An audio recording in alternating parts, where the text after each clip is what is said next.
안녕하십니까. 행복한 안식일입니다. 하나님의 말씀을 사모하여 예배 함께 하신 여러분 모두를 예수님의 이름으로 환영합니다. 지난 한 주간도 건강하고 평안하셨습니까? 오늘은 어제 저녁에 이어 계속해서 믿음에 관한 말씀을 나누고자 합니다. 믿음하면 우리가 가장 먼저 기억하는 한 말씀이 있죠. 바로 히브리서 11장의 말씀입니다. 믿음은 바라는 것들의 실상이요 보이지 않는 것들의 증거니 믿음이 없이는 하나님을 기쁘시게 하지 못하나니 하나님께 나아가는 자는 반드시 그가 계신 것과 또한 그가 자기를 찾는 자들에게 상 주시는 이심을 믿어야 할지니라. 예수님께서는 믿음이 없이는 하나님을 결코 기쁘게 할 수 없다고 하시면서 우리는 반드시 믿는 자가 되어야 한다고 말씀하셨습니다. 그렇다면 여러분의 마음 속에는 하나님을 기쁘시게 할 그 믿음이 있으십니까?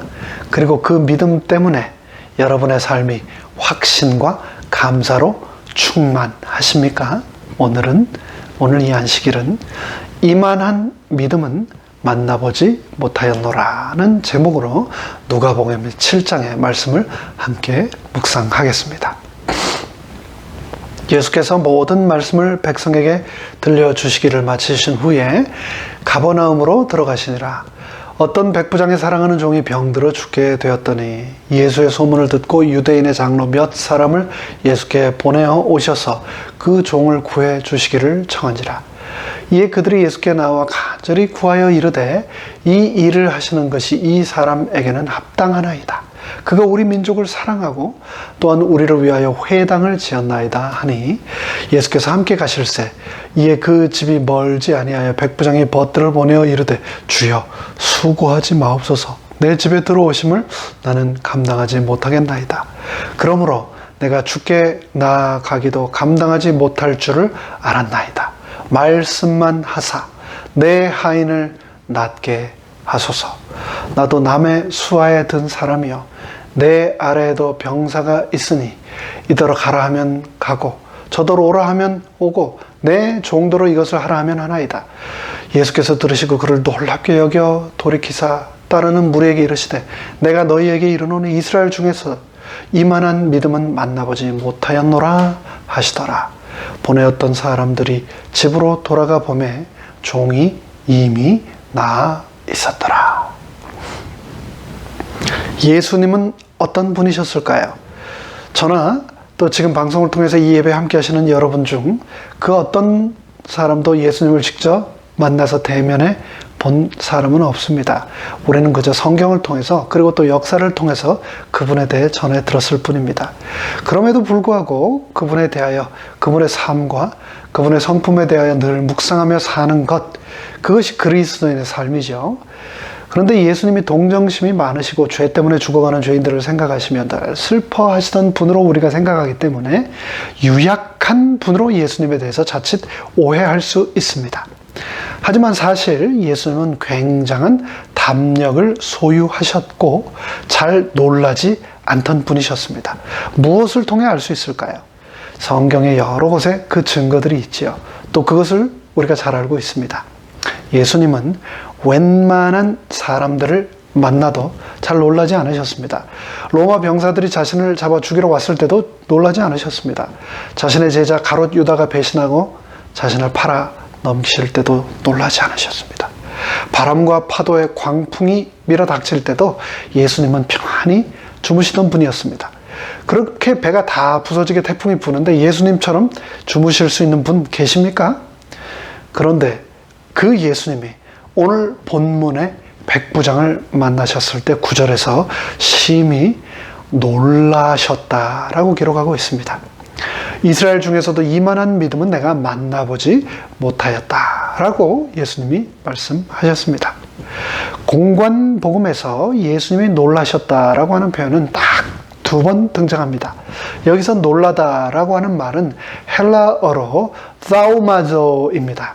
marvel이라고 하는 영어 단어로 번역이 되었는데요. 이 표현은 마가복음 6장 6절과 오늘의 본문에서 단 2번 등장합니다. 첫 번째 마가복음 6장 6절에서는 예수님께서 고향에서 배척받으실 때 고향 사람들이 믿음이 너무 없어서 놀라셨다라고 하셨고요. 또 두 번째 오늘의 본문에서는 등장하는 오늘의 한 이방인의 믿음을 보고 너무나 놀라셨다라고 말씀하신 겁니다. 무엇이 예수님의 눈을 이렇게 동그랗게 만들었을까요? 무엇이 예수님을 감탄하게 만들고 또 감동받게 만들었을까요? 그 백부장의 믿음을 좀 더 알아보기 위해서 먼저 그가 어떤 사람이었는지 본문을 통해 살펴보도록 하겠습니다. 먼저 백부장 하면 무엇하는 사람인가? 어떤 사람인가? 우리가 잘 아는 대로 백부장은 말 그대로 100명의 군사를 지휘하는 군인입니다. 로마의 군대 조직은 가장 큰 단위, 군단으로부터 시작하는데요. 로마 제국 안에는 총 28개의 군단이 있었다고 합니다. 근데 한 개의 군단은 10개의 대대로 나뉘었고 한 개의 대대 안에는 6개의 백인대로 나뉘어 있었다고 하니 로마 전체에는 약 1700여 명 정도의 백인대를 통솔하는 백부장들이 있었을 것입니다. 백부장은 로마군의 가장 중요한 핵심 인력이었습니다. 백부장은 군에서 복무한 경험이 보통 약 한 15년 이상 되었을 때에 비로소 오를 수 있는 자리였습니다. 군인들 사이에서 그들이 꿈꿀 수 있는 가장 명예로운 직책이었습니다. 그리고 군 생활이 천국이 되느냐 지옥이 되느냐는 전적으로 자신이 속한 백부장에게 달려 있었습니다. 당시 백부장들은 병사들의 군기를 잡기 위해서 갖은 기합을 통해서 두려움을 심어줘 군기를 잡으려 노력했다고 합니다. 오늘 사건이 일어난 가버나움은 조그만 어촌 마을이긴 했지만 매우 전략적인 위치에 자리 잡은 도시였습니다. 그곳은 당시 유명한 무역로였던 해변길을 지나가는 길이었으며 가버나움을 바로 기점으로 헤롯 안티파스의 영토와 헤롯 빌립의 영토가 나뉘었습니다. 그래서 그곳을 지나기 위해서는 세금을 내야 했습니다. 통행자들로부터 세금이 원활하게 징수되기 위해서는 치안이 안정되어야 했기 때문에 그곳에는 로마군이 주둔을 하고 있었는데 그러므로 가버나움의 백부장은 그 지역에서 가장 힘이 있는 권력자 중에 하나였다는 것을 우리가 어렵지 않게 짐작할 수 있습니다. 이곳 미국에서는 소위 제복만 입으면 얼마나 사람들이 힘이 들어가는지 모릅니다. 근데 그 여러 제복 중에서도 경찰 제복은 최고 중에 하나입니다. 길에서 누구든지 세울 수 있고 신분증을 보여줄 것을 요구할 수 있으며 내 손에 수갑을 채울 수 있는 수많은 구실들을 언제든지 줄줄줄 외워 뱉을 수 있는 직위입니다. 그래서 운전하고 가다가 아무 잘못이 없다 생각되더라도 경찰차만 보면 괜히 위축되곤 하지 않습니까? 당시 로마 군인, 특별히 백부장을 보는 사람들의 마음이 아마 그랬을 것입니다. 길거리에서 그를 보는 사람마다 길을 피했을 것이고 자칫 세금을 떼어 먹었다가는 그에게 잡혀갔을 것입니다. 이런 그가 예수님에게 칭찬을 받은 겁니다. 무엇 때문에 예수님이 그를 그토록 칭찬하셨을까요? 무엇이 그토록 예수님으로 하여금 놀라도록 하셨을까요? 무엇 때문에 예수님은 그토록 큰 감동을 받으셨을까요? 오늘 본문의 말씀을 통해서 예수님을 그토록 놀라게 한 백부장의 비밀 3가지만 살펴보도록 하겠습니다. 첫째, 예수님은 백부장의 사랑에 놀라셨습니다. 2절에 보면 이런 말씀이 있습니다. 어떤 백부장의 사랑하는 종이 병들어 죽게 되었더니 그 당시 종, 즉 노예는 사람이 아닌 물건으로 취급되었습니다. 로마는 식민지로부터 들어오는 노략물들과 함께 노예에 의해서 유지되는 아주 대표적인 소비 도시였습니다. 그래서 도시 전체 인구의 적게는 30%, 많게는 일부 도시들은 70%까지가 노예였습니다. 가버나움에서도 노예가 정말 많았습니다. 그들은 전쟁을 통해 노예가 되기도 하고 빚을 갚지 못하거나 굶주림을 이기지 못해 스스로 노예가 되기도 했습니다. 경매를 통해서 거래되던 노예는 노예 시장에서 벗겨진 채 구입할 주인들에 의해 꼼꼼히 살펴진 뒤 매매되었습니다. 노예의 평균 매매 가격은 은 30세겔 정도 되었는데 오늘날 화폐 단위로 환산을 하자면 약 300불 정도 되는 금액입니다. 은 30 하면 여러분 또 뭐 생각나는 거 없으십니까? 스가랴 11장 12절에 누군가가 은 30에 팔릴 것이라고 예언이 되어 있는데 그 예언의 성취로 팔린 분이 바로 예수님이십니다. 알고 보니 온 우주의 왕으로 오신 그분이 고작 노예 한 명의 몸값에 팔려 십자가에서 바로 나를 위해 돌아가셨던 겁니다. 주석학자 윌리엄 바클레이는 당시 노예가 만약 무슨 잘못이라도 하면 주인은 그 노예를 자기 마음대로 죽일 수 있는 합법적인 권리를 가지고 있었고 노예를 죽여도 아무런 처벌을 받지 않았다고 기록하고 있습니다.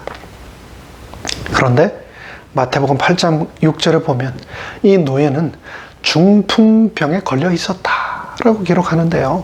중풍에 걸렸다는 것을 통해서 그 노예가 어린 노예가 아니라 상당히 나이 든 노예였다는 것을 짐작할 수 있습니다.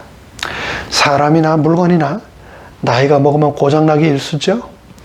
제가 이곳 LA로 이사를 와서 지난 9년 동안 사용을 해왔던 냉장고를 더 이상은 사용하지 못하고 어쩔 수 없이 최근에 버렸습니다.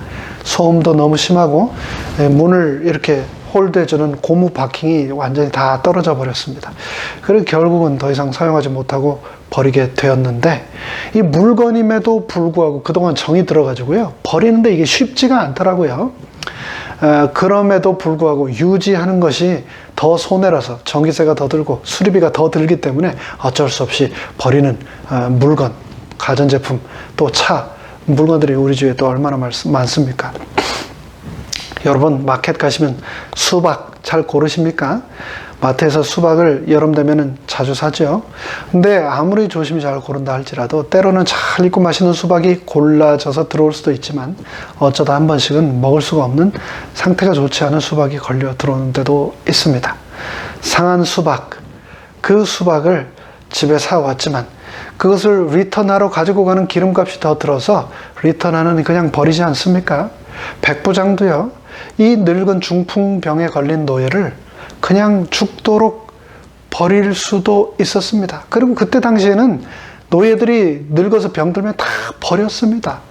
혹 병에서 낫는다 한들 얼마나 더 부릴 수 있겠습니까? 데리고 있으면 있을수록 수발 들고 치료비에 돈, 손만 더 들어갈 텐데 말입니다. 심지어 오늘날에도 가족과 부모일지라도 긴 병에 효자 없다라고 하지 않습니까? 그럼에도 불구하고 백부장은 이 종을 포기하지 않고 자신이 할 수 있는 최선을 다했던 겁니다. 예수님을 감동시킨 백부장, 그는요 사람을 물건, 소모품이 아니라 인격체로 대했던 사람이었습니다. 그것이 바로 그의 힘의 근원이었습니다. 그는 사람을 사용하는 것이 아니라 사랑해야 되는 대상임을 잘 알고 있었던 겁니다. 이뿐만이 아닙니다. 본문 4절과 5절에 보면 유대인 장로들이 백부장에 대해 예수님께 이렇게 말씀드리는 장면이 나옵니다. 이에 그들이, 유대인 장로들이 예수께 나와 간절히 구하여 이르되 이 일을 하시는 것이, 이 백부장의 말을 들어주시는 것이 이 사람에게는 합당하나이다. 꼭 들어주셔야 합니다. 이 백부장이 우리 유대인 민족을 사랑하고 또한 우리를 위하여 회당을, 성전을, 교회까지 지어 주었나이다 하니, 여기서 사랑했다라고 하는 단어를요 헬라어 성경으로 보면 아가페라고 하는 단어를 사용하고 있습니다. 아가페는 우리가 잘 아는 것처럼 우리를 향하신 하나님의 무조건적이고 이타적인 사랑을 가리킬 때 표현하는 단어인데, 유대인 장로들이 이 백부장이 자기들을 아가파오했고 그래서 회당까지 지어줬다는 겁니다. 이런 사실을 보면 백부장이 얼마나 사랑이 많은 사람이었던가라는 것을 알 수 있습니다. 이 당시 유대인들은 이방인들을 철저히 무시했습니다. 로마인들을 철저히 무시했습니다. 이방인들과 교제하는 것을 법으로 엄격히 금하기까지 했습니다. 유대인들은 하나님이 이방인들을 창조하신 것은 지옥의 땔감으로 쓰기 위해서였다라고 말할 정도로 그들을 경멸했습니다. 이스라엘 사람들의 생활 윤리를 기록한 미슈나라고 하는 책에서는 이방인의 모든 처소가 불결하다라고 기록하고 있습니다. 이방인의 집에도 들어가지 말고 그들과 음식도 먹지도 말라. 이방인의 집과 생활은 우상으로 가득 차 있고 그들의 음식은 모든 우상 숭배의 제물로 바쳐진 것들이다 라고 했습니다. 그래서 예수님이 사마리아 여인에게 물을 달라고 하자 유대인인 당신이 어떻게 나에게 물을 달라고 하십니까? 라고 그 여인이 의아해하기까지 않았습니까? 이방인과 상종하지 않는 유대인의 문화를, 그 단면을 보여주는 대화이지요. 갈라디아서 2장 12절에도 보면은요, 사도 베드로가 이방인들과 밥을 먹고 있다가 유대인들이 모여오자 뒷문으로 도망친 사건을 두고 바울이 베드로를 책망하는 장면이 나옵니다. 믿음의 대사도인 베드로조차도 시대적 깊은 편견의 뿌리에서 벗어나지 못했음을 잘 알 수 있는 구절입니다. 유대인들 참 별난 사람들입니다. 손 씻고 말고의 문제만 가지고도 격렬하게 싸우던 사람들입니다. 안식일에 차라리 죽겠다며 전쟁도 하지 않던 사람들입니다. 그런데 그런 유대인들이 이 백부장의 사랑에 감동을 받은 겁니다. 그 까다로웠던, 그 골칫거리였던 유대인들마저도 이 백부장을 사랑하고 존경했던 겁니다. 그래서 4절에 보면 이방인인 백부장의 부탁을 받고 유대 장로들이 거절한 것이 아니라 기꺼이 예수님께 나와서 백부장을 대신하여 간절하게 부탁을 하며 예수님, 이 사람 정말 이 사람 부탁은 들어주셔야 합니다 라고 부탁까지 하고 있습니다. 이런 사실을 보면 사랑이라고 하는 것이 정말 얼마나 큰 힘을 가지고 있는가라는 것을 다시 한번 알 수가 있습니다. 우리가 윗사람에게는 공손하고 또 능력 있는 사람에게 친절하기는 쉽습니다. 때로는 상황이 또 여건이 또 먹고 살자니 그렇게 할 수밖에 없어서 그렇게 하기도 하죠. 그러나 모든 사람이 아랫사람이나 힘 없는 사람에게도 똑같이 항상 친절하게 대하는 것은 아닙니다.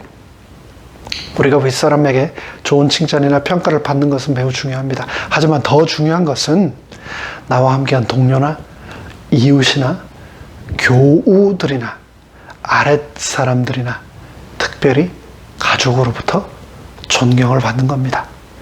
윗사람에게는 아부하고 간슬게 답해주면서 가까운 가족들에게 또 함께한 성도들에게 또 직장에서 아랫사람들에게 함부로 막대하고 또 미움을 받고 존경을 받지 못한다면 얼마나 슬픕니까? 백부장은 식민지 국민 유대인들에게 그리고 병든 노예에게조차도 사랑과 친절을 아낌없이 베풀었던 사람이었습니다. 그럼에도 불구하고 그는 지극히 작은 자 하나에게 한 것이 내게 한 것이다 라고 하는 예수님의 가르침을 이미 온몸으로 실천하며 살아가고 있던 사람이었습니다. 백부장의 진실한 사랑, 형식이나 위선적인 가짜 사랑이 아닌 이 진짜 사랑이 유대인과 이방인 간에 도저히 허물려야 허물 수 없는 마음의 장벽까지 헐었던 이 감동적인 장면이 오늘의 본문에서 펼쳐지고 있습니다. 백부장은 사람을 수단으로 여기지 않고 목적으로 여기는 삶의 태도를 가졌던 겁니다. 예수님을 그토록 놀라게 한 백부장의 비밀, 두 번째는 예수님은 백부장의 겸손에 또 놀라셨습니다. 6절로 7절에 보면 이렇게 말씀하고 있습니다. 예수께서 함께 가실새 그 집이 멀지 아니하여 백부장이 벗들을 보내어 이르되 주여 수고하시지 마옵소서. 내 집에 들어오심을 나는 감당하지 못하겠나이다. 그러므로 내가 주께 나아가기도 감당하지 못할 줄을 알았나이다. 말씀만 하사 내 하인을 낫게 하소서. 이 말씀을 표준 새 번역에서는 좀 더 쉽게 다음과 같이 번역했습니다. 주님, 더 수고하실 것 없습니다. 저는 주님을 내 집에 모셔드릴 만한 자격이 없습니다. 그래서 내가 주님께로 나올 엄두도 못 냈습니다. 그저 말씀만 하셔서 내 종을 낫게 해 주십시오. 백부장은 자신이 예수님을 자기 집에 모셔드릴 만한 자격이 없다고 생각했습니다. 그리고 예수님께 나아갈 엄두조차 내지 못할 정도로 부족하다고 여겼습니다. 사실 그는 그 지역 최고 권력자 유지이면서 군사력까지 소유한 사람이었습니다. 자신의 부하뿐 아니라 일반 민간인들에게도 가라 하면 가고 또 오라 하면 오는 그런 권력을 가진 사람이었습니다. 자신의 군사들을 동원하여 예수님을 강제로 자신의 집으로 소환해 드릴 수도 있는 사람이었습니다. 부자가 되고 높은 자리에 오를수록 더 교만해지고 더 무례해지고 더 명령하고 강요하게 되는 것이 인간입니다. 남을 시키고 부리는 게 아무렇지도 않게 되는 것이 인간입니다. 그런 환경과 유혹 속에서 이 백부장은 어떻게 그토록 겸손할 수 있었을까요? 그것은 백부장이 자신의 위치를 정확히 깨닫고 있었기 때문입니다. 백부장은 자신이 가진 권세와 힘이 자신의 것이 아니라는 사실을 잘 알고 있었습니다. 자신의 금고의 돈이 자신의 것이 아니라 내 권력이 내 것이 아니라 다른 데서 온 것임을 잘 알고 있는 사람이었습니다. 내 권력이 아니라 가이사의 권력이라는 것을 잘 알고 있었습니다. 자신이 남의 수하에 든 사람이라는 것을 그는 정확히 알고 있었습니다. 그의 힘은 티베리우스 시저에게서 부여받은 것을 알고 있었고 그 위에는 온 우주의 왕신 하나님이 계시다는 것을 알고 있었기 때문에 자신의 무가치함을 깨달을 수 있었던 겁니다. 이 백부장은 예수님에 대해 단지 병을 고치실 수 있는 정도가 아니라 그 이상의 특별하신 분이라는 인식을 분명히 가지고 있었습니다. 서로 간에 비교하면서 느끼는 상대적인 부족감이 아니라 하나님 앞에서 느끼는 절대적인 부족감을 통해서 그는 하나님 앞에서 자신이 얼마나 부족하고 무가치한 존재인가를 깨닫고 겸손해질 수 있었습니다. 사람이 얼마나 별 볼 일 없는 존재인가? 여러분 잘 아시지 않습니까? 사람의 몸은 약 100조 개의 세포로 이루어져 있습니다. 그리고 세포 한 개는 약도 100조 개 정도의 원자로 이루어져 있습니다. 그리고 그 원자의 구조를 보면 중심에 원자핵이 있고 또 한 개 또는 그 이상의 전자들이 원자핵 주변을 끊임없이 도는 형태로 되어 있습니다. 그런데 원자 한 개의 크기와 원자핵의 상대적인 크기를 보면 원자 한 개를 축구 경기장 크기로 확대할 경우 원자핵의 크기는 축구공 크기 정도밖에 되지 않는다고 합니다. 그러니까 원자는 원자핵을 제외한 나머지 99.999%가 다 빈 공간입니다. 그리고 그 빈 공간으로 채워진 원자들이 텅 빈 그 원자 100조 개가 모여서 한 개의 세포를 이루고 또 그 텅 빈 세포 100조 개가 모여서 사람을 이루는 것이죠. 이 얘기인 즉슨 우리 몸에서 빈 공간을 다 빼어버리고 나면 아무것도 남지 않는다는 이야기입니다. 눈에 보이고 만져지고 그래서 뭐라도 되는 존재처럼 우리 스스로 느껴질 수 있지만 실상 우리는 텅 빈 아무것도 아닌 존재라는 겁니다. 그 텅 빈 존재 속에 하나님께서 생명의 호흡을 불어 넣어 주시고 하나님의 형상을 따라 인격적인 존재로 살아가게 해 주신 것이죠. 사람이 이렇게 텅 빈 존재라는 사실을 안다면 우리는 절대로 잘난 척 또 착각 가운데서 살 수 없을 것입니다. 오히려 우리는 백부장처럼 우리가 하나님 앞에서 얼마나 부족하고 별 볼 일 없는 존재인지 깨닫고 누구보다도 겸손한 마음을 가져야 하겠습니다. 이 세상에 교만한 사람 좋아하는 사람은 한 명도 없습니다. 반대로 겸손한 사람을 싫어하는 사람도 한 사람도 없습니다. 교만한 사람은 하나님도 싫어합니다. 교만한 것은 가장 미련한 것입니다. 저는 우리 모두가 백부장처럼 누구보다도 겸손해지기를 원합니다. 그러기 위해 가장 낮은 자리까지 예수님처럼 우리 모두도 내려가게 되기를 간절히 바랍니다. 예수님을 그토록 놀라게 한 백부장의 비밀 세 번째는요, 예수님은 백부장의 믿음에 놀라셨습니다. 예수님은 유대 장로들의 말을 들으시고 그들과 함께 백부장의 집으로 오고 계셨습니다. 그런데 7절 하반부에서 8절까지 보면 백부장이 다시 친구들을 보내서 예수님께 말씀드렸습니다. 다만 말씀만 하사 나 하인을 낫게 하소서. 나도 남의 수하에 든 사람이요 내 아래에도 병사가 있으니 이더러 가라 하면 가고 저더러 오라 하면 오고 내 종더러 이것을 하라 하면 하나이다. 군대에서는 명령하면 무조건 복종해야 합니다. 마치 그와 같이 예수님도 얼마든지 말씀으로만도 병을 고칠 수 있는 분이 아니십니까? 라고 백부장이 말하고 있는 겁니다. 그러면서 자기 집까지 오실 필요 없이 그냥 말씀만으로 제 종의 병을 고쳐 주시옵소서 라고 말하고 있습니다. 이 장면을 읽다 보면은 열왕기하 한 장면이 떠오릅니다. 나아만이 노하여 물러가며 이르되 내 생각에는 그가 내게로 나와 서서 그의 하나님 여호와의 이름을 부르고 그의 손을 그 내 환부 위에 흔들어 나의 나병을 고칠까 하였도다. 자신의 병을 고치러 선지자 엘리사를 찾아갔던 문둥병자 나아만 장군. 그는 선지자가 직접 나와주기를 기대했죠. 그리고 자신의 환부에 직접 손을 얹어 기도해 주기를 기도했습니다. 근데 사실 이것은 보통 모든 대개 사람들의 성정입니다. 그런데 오늘 본문에 등장하는 백부장은 그렇지 않았습니다. 말씀만으로도 예수님께서는 내 종을 낫게 하실 수 있습니다 라고 하는 믿음을 그는 가지고 있었던 겁니다. 가버나움에서 예수님은 수많은 병자들을 고치셨습니다. 열병을 앓던 베드로의 장모를 고치셨습니다. 혈루증을 앓던 여인, 어제 저녁에 말씀드렸던 그 여인을 바로 그곳에서 고치셨습니다. 그리고 또 야이로 회당장의 딸을 고치셨죠.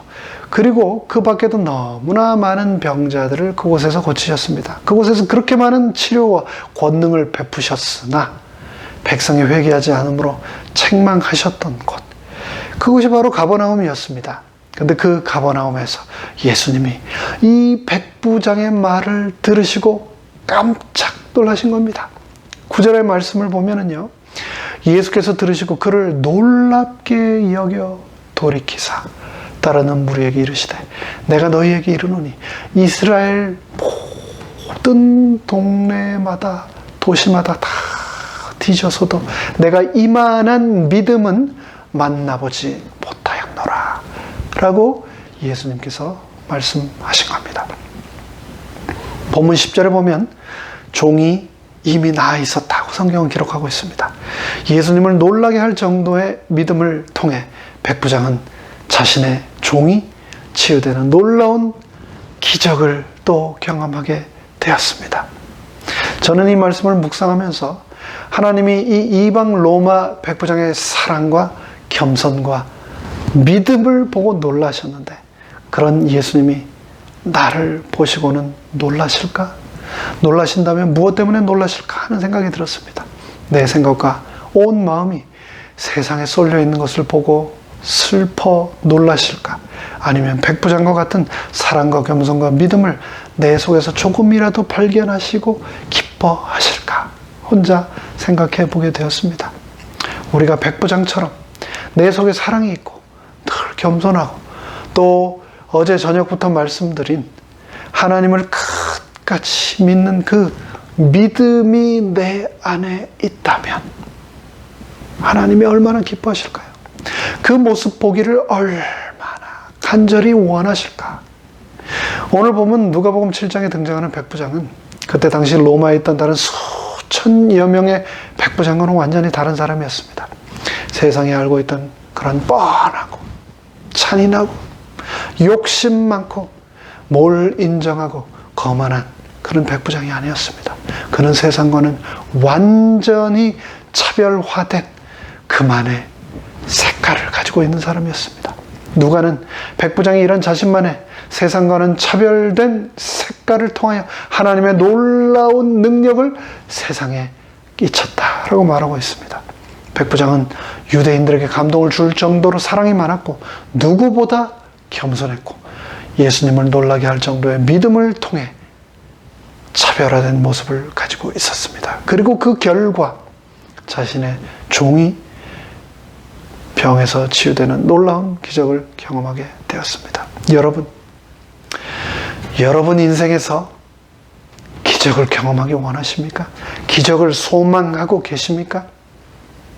그렇다면 백부장처럼 우리의 삶을 통하여 사랑과 겸손과 믿음을 사랑하는 예수님께 보여야 하겠습니다. 저는 우리가 세상적으로도 경쟁력이 있어야 하지만 무엇보다도 영적인 면에서 경쟁력이 있어야 한다고 믿습니다. 사랑과 겸손, 그리고 무엇보다도 바로 믿음, 그 믿음이 우리의 차별화 아닙니까? 세상 사람들은 숫자를 믿습니다. 세상 사람들은 통장 잔고를 믿습니다. 세상 사람들은 경제 지표를 믿습니다. 세상 사람들은 미래 예측 전문가들의 기사를 믿습니다. 그러나 우리는 하나님을 믿는 사람 아닙니까? 그 믿음으로 하나님께 우리가 감동을 드려야 하지 않겠습니까? 사람들이 우리를 통해 감동을 받고 하나님도 우리를 보고 놀라실 정도로 하나님께도 감동을 드릴 수 있어야 하지 않겠습니까? 그럴 때 하나님께서 우리를 기뻐하시고 우리에게 응답하시고 놀라운 축복을 주시지 않겠습니까? 믿음은 우리 몸에 있는 근육과 같아서요, 사용하면 할수록 발달이 되고 더 강해지고 사용하지 않으면 더 약해지고 다 없어져 버립니다. 믿음은 바라는 것들의 실상이요 보지 못하는 것들의 증거니 믿음이 없이는 하나님을 기쁘시게 하지 못하나니 하나님께 나아가는 자는 반드시 그가 계신 것과 또한 그가 자기를 찾는 자들에게 상 주시는 이심을 믿어야 할지니라. 믿어야 할지니라. 내가 무엇을 하면 하나님이 기뻐하실까? 내가 돈을 많이 벌어서 헌금을 많이 하면 기뻐하실까? 내가 아름다운 기도와 감동적인 찬양을 드리면 기뻐하실까? 그러시겠죠. 그럴 겁니다. 하지만 그 무엇보다도 하나님을 기쁘시게 할 수 있는 것은 히브리서 11장 6절에서 말씀한 것처럼 그것은 바로 나의 믿음이라고 말씀하고 있습니다. 이 모든 것을 내가 세상에서 할 수 있는 모든 것을 다 할지라도 내가 하나님께 드릴 수 있는 믿음이 없다면 아무 소용이 없다고 사도 바울이 말하고 있는 겁니다. 예수님은 이스라엘 백성들의 믿음 없는 모습에서 너무 실망하셨습니다. 베드로에게 물 위를 걷게 하셨는데 그래도 믿지 못하고 물속에 빠져 들어가는 베드로를 향하여 예수님께서는 믿음이 작은 자여 왜 의심하였느냐라고 하셨습니다. 이스라엘 백성에게는 오늘 있다가 내일 아궁이에 던지는 들풀도 하나님이 이렇게 입으시거늘 하물며 너희 일까보냐 믿음이 작은 자들아. 예수님께서는 능력이 작은 자들아, 경제력이 없는 자들아라고 결코 묻지 않으셨습니다. 믿음이 작은 그 모습을 보시면서 마음 아파하신 겁니다. 유전적으로, 관습적으로, 혈통적으로 도저히 믿음이 없을 수 없는 환경인데 너무나 식상한 틀에 박힌 그런 모습에 예수님이 유대인들에게 실망하셨는데 전혀 기대하지 않았던 백부장을 통해서 참 믿음을 발견하고 감동하게 되신 겁니다. 하나님은 나의 성공한 모습을 보고 기뻐하시는 것이 아니고 하나님은 내 통장의 잔고를 보고 기뻐하시는 것이 아니고 하나님은 내 믿음을 보고 기뻐하신다고 분명히 말씀하셨습니다. 복음에는 하나님의 의가 나타나서 믿음에 이르게 하나니 기록된 바 오직 의인은 믿음으로 말미암아 살리라 하셨습니다. 우리 모두가 백부장과 같은 사람, 겸손, 믿음의 모습을 통해서 하나님을 기쁘시게 해줄 수 있게 되기를 간절히 바라면서 말씀을 마칩니다. 하늘에 계신 저희들의 아버지 하나님, 오늘 있다가 내일 아궁이에 던져지는 들풀도 하나님께서 입히신다고 들의 새 작은 참새 한 마리까지도 먹이신다고 그렇게 말씀하셨는데, 그러면서 염려하지 말라 하셨는데, 우리는 오늘도 염려하며 작은 믿음으로 사랑하는 예수님의 마음을 아프게 하지는 않았습니까? 사랑하는 예수님, 우리에게 믿음을 허락하여 주시옵소서. 믿음을 선물하여 주시옵소서. 믿음의 영적인 은사를 부어 주시옵소서. 그래서 그 믿음으로 하나님을 기쁘게 하여 드릴 수 있도록 축복하여 주시옵소서. 그 믿음으로 인하여 우리의 인생에 지금 이 순간으로부터 예수님 오시는 그 순간까지 기적이 날마다 일어나도록 축복하여 주시옵소서. 모든 말씀 예수님의 이름으로 간절히 축원하옵나이다. 아멘.